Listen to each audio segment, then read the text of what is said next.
Bien, yo quiero aclarar algo sobre el cuento anterior, ¿sí? Sobre el cuento Solo vine a hablar por teléfono. Cuando se les pregunta por qué pertenece al realismo mágico, ahí hay como, digamos, unas dudas.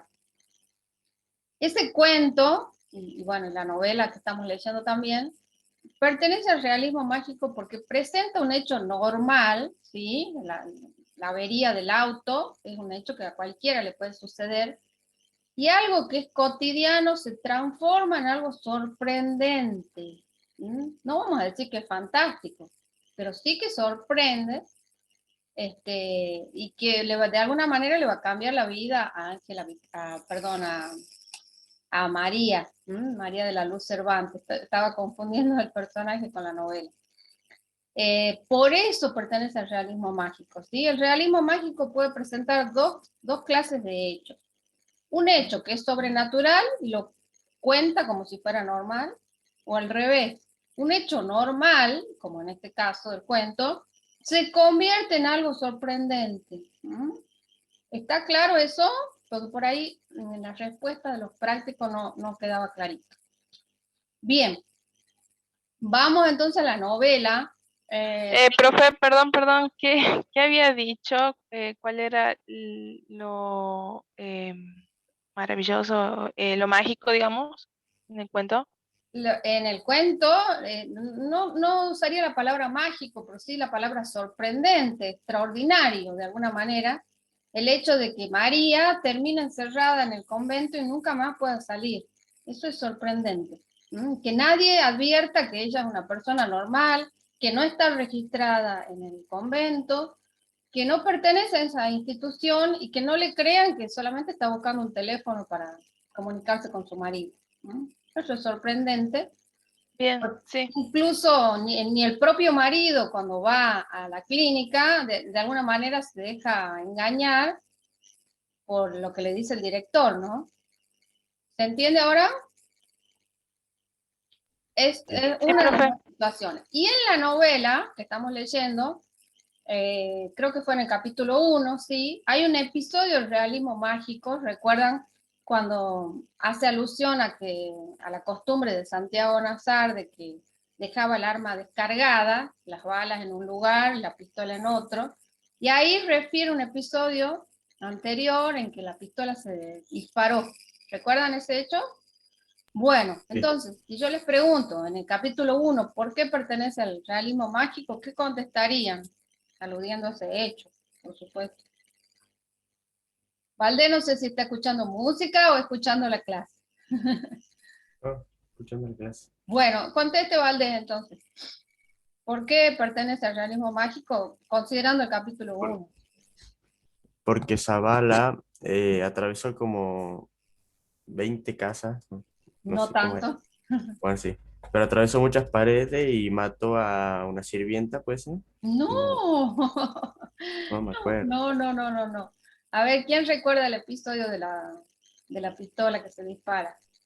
Era porque había como atravesado toda la casa, el comedor y hasta había pasado por toda la plaza hasta la iglesia, algo así, ¿no? No es que atravesó la plaza, sino que la iglesia quedaba en la misma cuadra. Sí, llegó hasta la Ah, iglesia y desbarató una escultura de yeso, ¿no?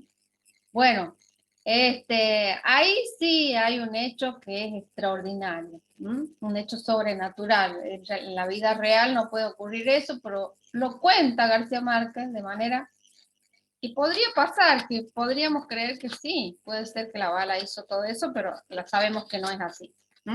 Eso es realismo mágico. Ok, bueno, quiero que veamos un aspecto del módulo. Eh, a ver, espérense. Muchas cosas acá.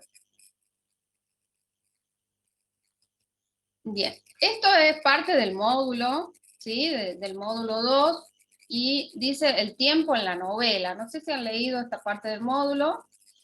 Y acá habla de anacronía. Anacronía es una palabra que está formada por el prefijo an. ¿Qué significa an? El prefijo an, ¿qué significa? A ver, Gonzalo. Si yo digo la palabra anormal, Que no es normal. que no es normal, quiere decir lo contrario. Bien. Entonces, cronía viene de cronos. Cronos es tiempo. An, o sea que hay un desfasaje en el tiempo, ¿no? Entonces, ¿qué es la anacronía? Es la ruptura en el orden cronológico de una historia con saltos hacia adelante, se llama prolepsis, hacia atrás, analepsis, u omisiones, o sea, cuando falta algo, se llama elipsis. Esos son los tres recursos que maneja muy bien García Márquez, y veamos cada uno de ellos. La analepsis, ¿qué es? Bueno, ustedes ya lo vimos en clase, es un salto temporal para explicar un hecho del pasado. Por ejemplo, cuando dice, y alude a la cocinera, dice, había sido seducida por Ibrahim Nazar en la plenitud de la adolescencia, la había amado en secreto varios años. ¿A qué personaje se refiere ahí? A ver, Fiorella. ¿Quién había sido seducida por Ibrahim Nazar en la novela? Recordemos que Ibrahim Nazar es el padre de Santiago Nazar. No me acuerdo, profe. ¿No se recuerda? Era la sirvienta, ¿no? Bueno, pero tiene un nombre en la novela. ¿Cómo se llama? Por eso Victoria yo... Guzmán. Eso no me acuerdo. Se llama Victoria Guzmán. Victoria Guzmán, bien. Victoria Guzmán es la cocinera y la hija es Divina Flor. Bien. Recuerden anotar los personajes y las funciones que tienen. ¿Qué recurso? Bueno, vamos al otro recurso que es la prolepsis. Es un recurso que consiste en interrumpir la línea temporal, pero para explicar un hecho que va a ocurrir, un hecho venidero, un hecho del futuro. Por ejemplo, el día que lo iban a matar, Santiago se levantó a las 5:30 de la mañana. Esa es la oración con que inicia la novela, ¿no? Bueno. Y por último tenemos la elipsis. La elipsis es la supresión o omisión intencional de un elemento del discurso que está sobreentendido, está implícito, o sea, yo me doy cuenta qué es lo que pasó, qué es lo que no contó. Por ejemplo, la vida de Ángela, o sea, después que ella es de vuelta y la madre la lleva a otro pueblo a vivir, y ella emplea todo ese tiempo en escribirle cartas a Bayardo. Eso no está contado. Y la noche de bodas no dice absolutamente nada. No dice nada, está en elipsis. ¿Se entiende eso, lo que es elipsis? Ok. Bueno, entonces, ¿por qué? La pregunta es, ¿por qué hace eso el autor? ¿Por qué desordena intencionalmente los hechos?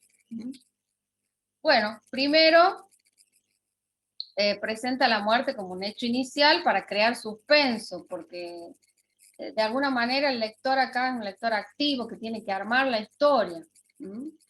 Y tiene el rasgo de novela policíaca, Crónica de una muerte anunciada, porque el lector sabe que va a morir el protagonista desde la primera línea y tiene que develar el enigma. Siempre una novela policial hay un enigma. ¿Qué quiere decir la palabra enigma? A ver, Candela.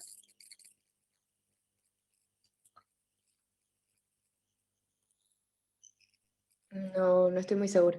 No está muy segura. Bueno, enigma es un misterio, algo que hay que descubrir. Siempre en una novela policial, el enigma, bueno, este tema lo vamos a ver, es el módulo que viene en realidad. El enigma es quién es el asesino, por qué lo hizo, cuál es el móvil, etc. Acá el enigma de la novela es quién estuvo con nuestra vicaria. En realidad no se sabe, porque ¿es Santiago Nazar culpable? No sabemos. El texto, ya van a ver, da algunos indicios. Da algunos indicios. Bueno, los tiempos en la novela, básicamente hay 3 tiempos, ¿sí? Que son el pasado, el presente y el futuro. En el pasado se cuentan, por ejemplo, algunos hechos como la infancia de Santiago, la llegada de Bayardo y la boda. También se cuenta, por ejemplo, que Santiago Nazar perdió el padre, tuvo que hacerse cargo de la hacienda. En el presente dice la reconstrucción del hecho y los testimonios. ¿Cuál es el presente? El presente es un habitante del pueblo regresa al pueblo, él vivía ahí pero no está, regresa y empieza a entrevistar a los habitantes. Entonces, ustedes van a ver que hay muchas comillas, mucho me dijo, me explicó, porque él entrevista a todos los que vivían en el pueblo a ver qué recuerdan. Eso es el presente. En el futuro, o sea, más adelante, se va a dar el encuentro de Ángeles y Bayardo, pero muchos años después. Bueno, eso quería aclarar. Luego ustedes tienen el tiempo de la historia y el tiempo del discurso. ¿Qué quiere decir el tiempo de la historia? La historia son los hechos, cómo ocurrieron, y el discurso es cómo García Márquez decide contarlo. ¿Por qué él empieza por el final? Empieza por el hecho de que ya sabemos que va a morir. Pero la historia principal, fíjense acá, el tiempo principal, se trata de un tiempo abreviado, condensado, ya que abarca de las 5:30 hasta las 7:05 de la mañana de un lunes de febrero de un año indeterminado. Él se levantó a las 5:30, salió de la casa a las 6 y después, una hora después, fue matado. ¿Qué ocurrió anteriormente a eso? Bueno, ahí nos vamos al pasado. A ver, el capítulo 2 para ustedes es anterior o posterior al capítulo 1 en el tiempo de los hechos. Anterior. Anterior. Es anterior. Entonces, si tuviéramos que ordenar la novela, tendríamos que poner primero el capítulo 2 y después el 1, porque el 1 es el día que lo van a matar. Bueno, y el tiempo posterior, o sea, el tiempo anterior ya lo dijimos, y el tiempo posterior es la autopsia que se le hace al cadáver, el entierro, el sumario, el encarcelamiento de los vicarios. Esos son hechos posteriores, ¿se entiende? Y el tiempo del discurso es, bueno, el tiempo en el que García Márquez usa la prolepsis, la analepsis y la elipsis, ¿no? Bueno, acá hay un ejercicio, dice, determina si los siguientes ejemplos corresponden a una analepsis, una prolepsis o una elipsis. A ver, veamos si lo pueden resolver. Aquella mañana no sintió el pálpito de la tragedia que se estaba gestando desde las 3 de la mañana. ¿Eso qué sería? ¿Cuál de las tres anacronías? ¿Sería analepsis, prolepsis o elipsis? A ver, Rocío.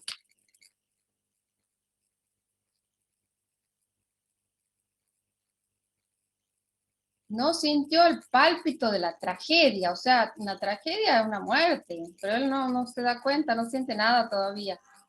¿Una analepsis? No, es una prolepsis. Porque él no se da cuenta de, ahí no está diciendo que va a haber una tragedia. No va para atrás la historia, sino para adelante. Él se levanta, pero ya de las 3 de la mañana se está preparando la muerte de él, ¿no?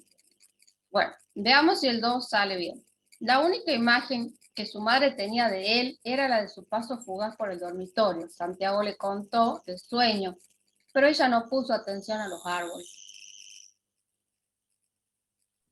Analepsis. Ahí va para atrás, el día en que lo iban a matar. Y también hay una pequeña elipsis. ¿Cuál es? Aunque sí está bueno, si tomamos aislada esa oración, parecería una elipsis, le contó el sueño. ¿Cuál sueño? Pero en la novela está contada el sueño, ¿no? Bueno, el C dice, los padres de Santiago, Nazar y Flora Miguel se habían puesto de acuerdo para casarlos.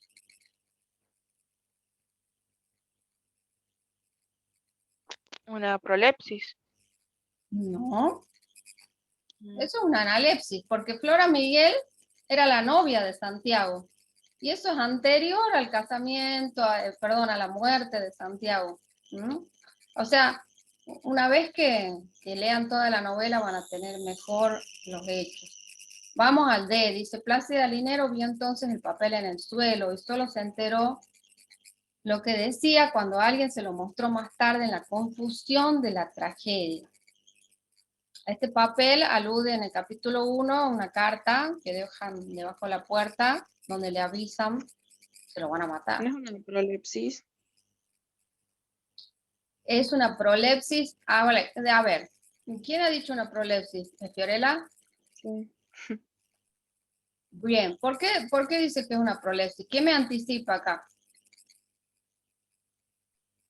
De que como que iba a pasar una tragedia por lo que había visto el papel. Solo se enteró lo que decía cuando alguien se lo mostró más tarde en la confusión de la tragedia. Claro, ahí me anticipa que va a haber una tragedia. O sea, como que lo anticipa, pero ella no se enteró, pero después ya como que se dio cuenta de lo que estaba pasando. Ok. Bueno, ahora vamos a la novela. Vamos a hablar del capítulo 2. A ver, esperen que busque la novela.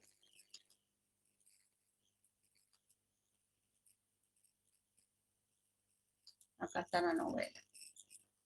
Bueno, acá quedé yo con los chicos de economía que terminamos el capítulo. Bueno, la novela comienza con la llegada de Bayardo San Román. Nosotros leímos una parte, ¿no es cierto?, de este capítulo 2. Recuérdenme. La clase pasada. Sí, Sí, la leí. Sí, creo que sí. Bueno, muy bien. En el capítulo 2, a ver, esperen. Entonces, comienza con la llegada de Bayardo, se describe a la familia de Bayardo. Esto lo hicimos con los chicos que tienen clase presencial. Hicimos las secuencias en el pizarrón, ¿sí? Se cuenta la historia de la casa del viudo de Sioux. A ver, ¿quién la va a narrar a la historia esta o el episodio de la casa del viudo de Sioux? ¿Jesús? ¿Te acuerdas de la historia de la casa del viudo de Sioux? No, profe. No. A ver, ¿quién ha estado en clase? Bueno, justo se habían ido los abanderados. ¿Quién ha estado en Yo clase no, presencial? profe. Sí. Sí, yo no soy de la burbuja 2. Bueno, entonces los que van a clase presencial, algunos, que lo leímos en clase, pero no sé si están acá, porque justo... Bueno, Candela, a ver si puedes recordar. Lo que pasaba es que Bayardo San Román quería comprarle la casa al viudo de Sioux porque era la casa más linda que había en el pueblo, para Ángela, para que después de que se casen fueran a vivir ahí. Y él no quería porque ahí tenía, digamos, como todos los recuerdos de su esposa que había fallecido. Hasta que lo termina convenciendo porque le daba una cantidad enorme de plata. Entonces él vende su casa y termina muriendo como de la tristeza, Claro, le porque se quitan... arrepiente de haberla vendido.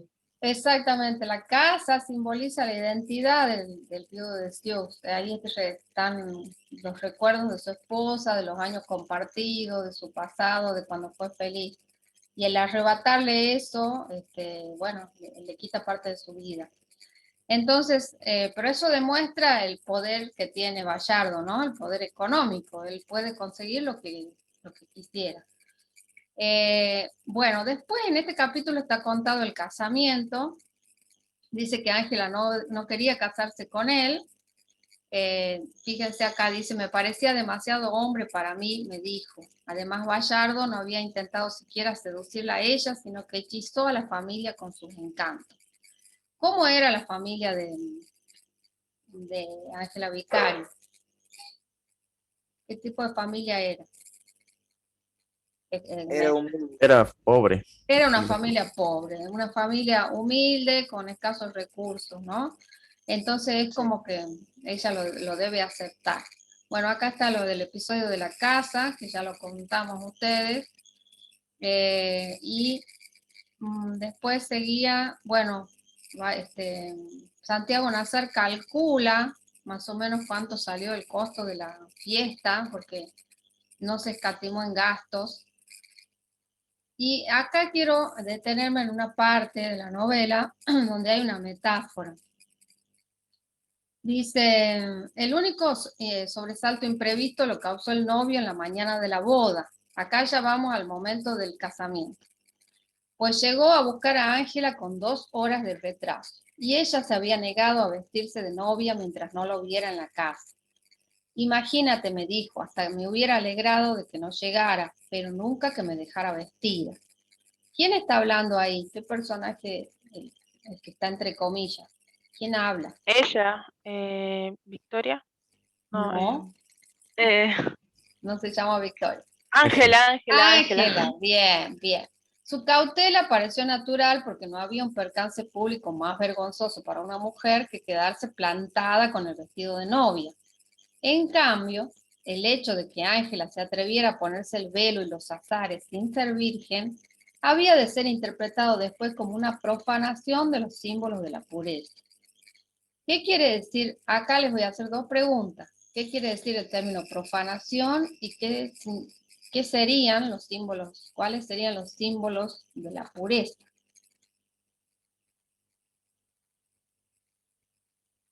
Los símbolos de la pureza sería vestir de blanco y usar el velo, ¿puede ser? Claro, el color blanco es el símbolo de lo inmaculado, de lo que no tiene mancha, ¿no? Ese es el símbolo de la pureza, el velo, los azares son de color blanco, el vestido de una novia es blanco. Bien, eso es símbolo de la pureza. Entonces, ¿por qué profanar esos símbolos? ¿A qué alude? Porque eso era como algo sagrado de vestirse para casarse y todo eso. Entonces, como que lo hizo y no se casó, lo consideran como una profanación. Exactamente, entonces una burla, ¿cómo? Es toda de blanco, pero ella no es pura. Ella está engañando a todos porque no es pura, es como una mujer que se casa embarazada, no sé. Bien, ¿dónde estamos? Los símbolos de la pureza. Mi madre fue la única que apreció como un acto de valor el que hubiera jugado sus cartas marcadas hasta las últimas consecuencias. En esa oración, ¿cuál es la metáfora? A ver, Leiva, que no ha participado hasta ahora. Ezequiel, no tiene la Sí, cámara. profe, ¿qué pasó? Bien, dígame en esa oración, ¿cuál es la metáfora? ¿Cuál es la oración? Le vuelvo a leer. Mi madre fue la única que apreció como un acto de valor el que hubiera Sí. jugado sus cartas marcadas hasta las últimas consecuencias. Ah,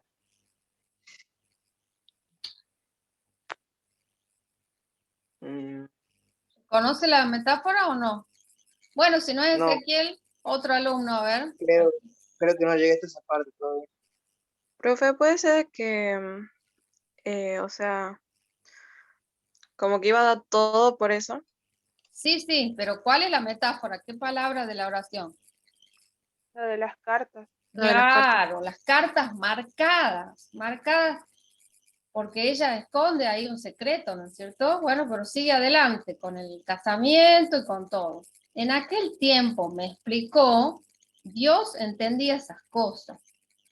Por el contrario, nadie ha sabido todavía con qué carta jugó Bayardo San Román, desde que apareció por fin de Levita y Chistera hasta que se fugó del baile con la criatura de sus tormentos, fue la imagen perfecta del novio feliz.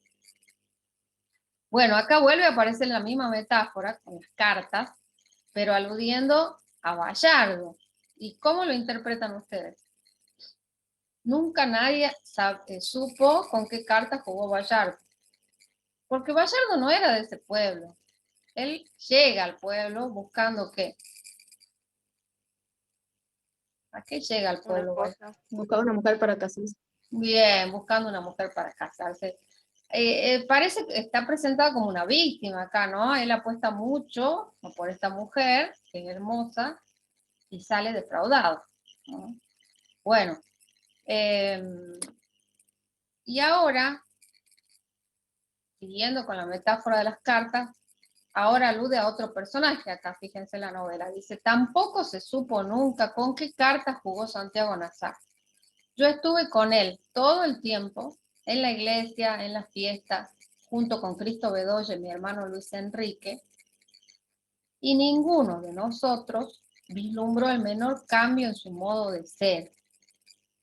He tenido que repetir esto muchas veces, pues los 4 habíamos crecido juntos en la escuela, y luego en la misma pandilla de vacaciones.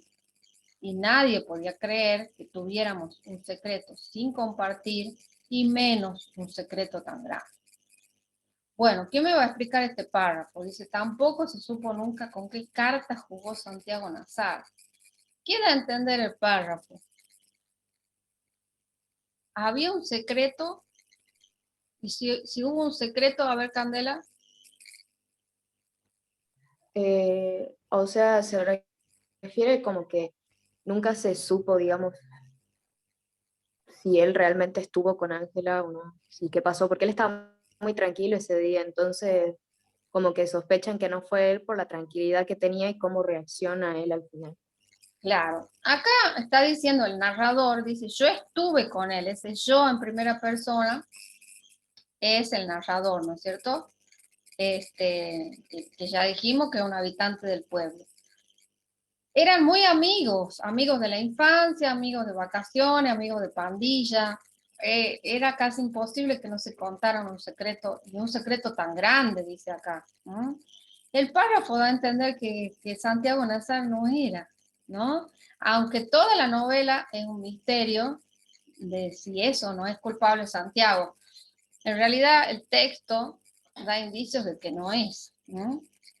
Bueno, entonces, ¿qué sigue en la novela acá? Bueno, Santiago calcula el costo de la boda y ahora vamos a la escena de, bueno, esto es toda la boda, ustedes lo van a leer, pero quiero leer la parte cuando la entregan a la novia. Dice, Pura Vicario le contó a mi madre que se había acostado a las 11 de la noche después de que las hijas le ayudaron a poner un poco de orden en los estragos de la boda. ¿Quién es Pura Vicario? La La madre. madre. La madre de Ángel Madre de- Vicario, de Pedro y de Pablo Vicario, bueno, de toda la familia, es la madre. Bien, como a las 10, cuando todavía quedaban algunos borrachos cantando en el patio, Ángela había mandado a pedir una maletita de cosas personales que estaban en el ropero de su dormitorio. Y ella quiso mandarle también una maleta con ropa de diario, pero el recadero estaba deprisa. Se había dormido a fondo cuando tocaron a la puerta. Fueron 3 toques muy despacios, le contó a mi madre.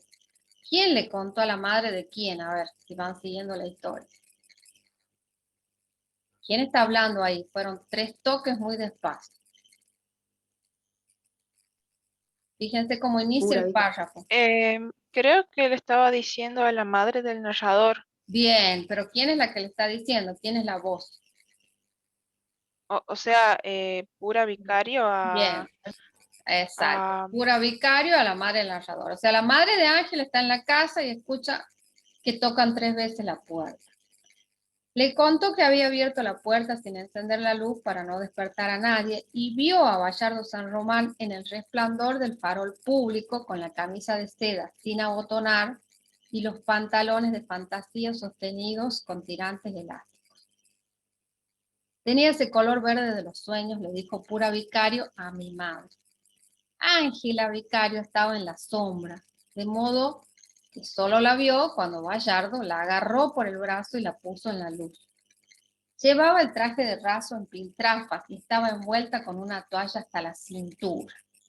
Bueno, fíjense esta imagen. Tocan a la puerta, la madre atiende y se da con la hija y el novio. El marido sería, pues ya están casados. Hay una escena de violencia. ¿Por qué digo violencia? ¿Cómo está Ángela? Fíjense cómo está vestida. ¿Qué ocurrió? Ahí sí hay una elipsis. Ahí hay una elipsis. ¿Por qué? ¿Cómo está vestida Ángel? ¿Cómo tiene la ropa? tenía puesto un toallón de la cintura para abajo. Y el traje en piltrafa. ¿Qué significa en piltrafa? No sé.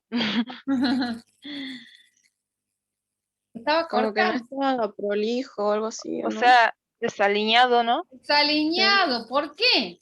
¿Qué había pasado? Ahí está en el elipsis. ¿Cómo reaccionó Bayardo cuando se enteró de que ella no era pura?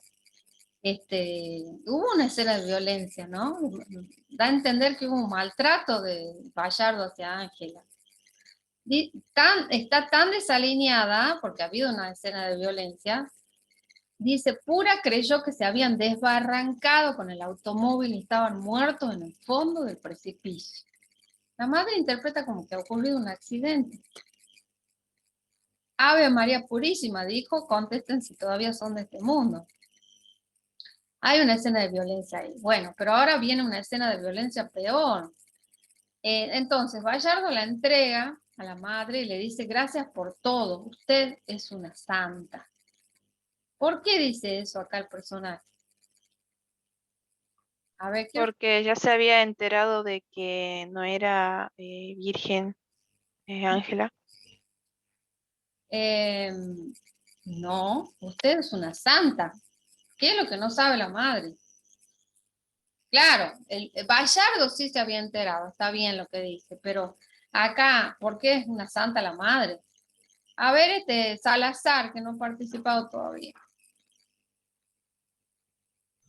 No, ni idea. No Ni lo veo. idea. ¿Pero va entendiendo la novela o no? Más o menos. Más o menos. Bueno. ¿Qué es lo que... Es una santa? ¿Por qué? ¿Es inocente la madre? ¿En qué sentido? ¿Qué es lo que no sabe? Que la hija es virgen. Claro, Que no no es sabe, virgen. no sabe nada, que la hija estuvo con un hombre, no tiene idea. Por eso Bayardo le dice, usted es una santa. Bueno, ahora fíjense lo que viene. Solo Pura Vicario supo lo que hizo en las 2 horas siguientes y se fue a la muerte con su secreto. Lo único que recuerdo es que me sostenía por el pelo con una mano y me golpeaba con la otra, con tanta rabia que pensé que me iba a matar. Me contó Ángela Vicario, pero hasta eso lo hizo con tanto sigilo que su marido y sus hijas mayores, dormidos en otros cuartos, no se enteraron de nada hasta el amanecer cuando ya estaba consumado el desastre. ¿Por qué una escena de violencia ahí terrible entre la madre y la hija? ¿Y por qué le empieza a pegar? ¿Por qué? ¿Por qué tanta violencia? Y porque descubre que lo que pasó, de que Claro, descubre lo que ya no es pasó. virgen. Y en esa época, para esas costumbres, digamos, que tenía la sociedad, es intolerable que Ángela haya hecho eso, que haya engañado a todos, al novio, a la familia, y además que haya estado con un hombre, cuando la madre jamás la dejaba sola. Ni siquiera la deja ir sola a conocer la casa del viudo de Sioux. Siempre iba acompañada con alguien. Bueno, eso lo dice en otro momento de la novela, ¿no? Entonces sigan ahora los hermanos, Vicario. Ella está tirada, ¿no es cierto? Muy golpeada, había llorado. Y los hermanos le dicen, anda niña, dinos quién fue. Y fíjense, este párrafo es importante. Ella se demoró apenas el tiempo necesario para decir el nombre. Lo buscó en las tinieblas. Lo encontró a primera vista entre los tantos y tantos nombres confundibles de este mundo y del otro. Y lo dejó clavado en la pared con su dardo certero, como una mariposa sin albedrío cuya sentencia estaba escrita desde siempre. Santiago Nazar dijo. Bueno, ¿quiere entender este párrafo? ¿Por qué ella dice Santiago Nazar? ¿Por qué tiene que buscar el nombre? A ver, Campos, Agustín. ¿Cómo, profe? ¿En qué parte? ¿Cómo en qué parte? De la que acabo de leer, el final del capítulo 2. Acá el narrador dice que buscó el nombre, lo buscó. ¿Ella debe buscar el nombre o ella ya sabe quién es? ¿Qué les Se parece? supone que sabe, pero quiere Claro. ocultar. ¿Cómo una mujer no va a saber con quién estuvo? Sabe perfectamente con quién estuvo, con qué hombre estuvo. Entonces, si lo buscó, da a entender qué significado. ¿Que es Santiago Nazar? ¿O que lo dijo? No, que lo inculpó a él. Lo inculpó a él, exactamente. Y acá también quiero advertirles que aparece uno de los temas de la novela. Creo que ya lo hablamos esto en una clase anterior, cuando dice que lo dejó clavado en la pared. Bueno, hay una metáfora del nombre, dice como una mariposa sin albedrío, cuya sentencia estaba escrita desde siempre. ¿Se acuerdan que hablamos de la inexorabilidad del destino? Que Santiago Nazar es como que está escrito que debe morir. Bueno, no sé si en clase o en la clase virtual lo dije. Acá, así como Ángela da el nombre de Santiago, es como que que debe suceder ese hecho, ¿sí? Que no se puede hacer nada para cambiar el destino de Santiago. Santiago va a morir. Y hacíamos un parangón con la tragedia griega, ¿se acuerdan? Con Edipo. ¿Por qué con la tragedia griega? A ver, Rocío. Porque como que el protagonista, o sea, siempre andaba sufriendo o, que bueno, digamos, ya estaba destinado que iba a morir, algo así, ¿no? Algo así, exactamente. En el caso de Edipo Rey,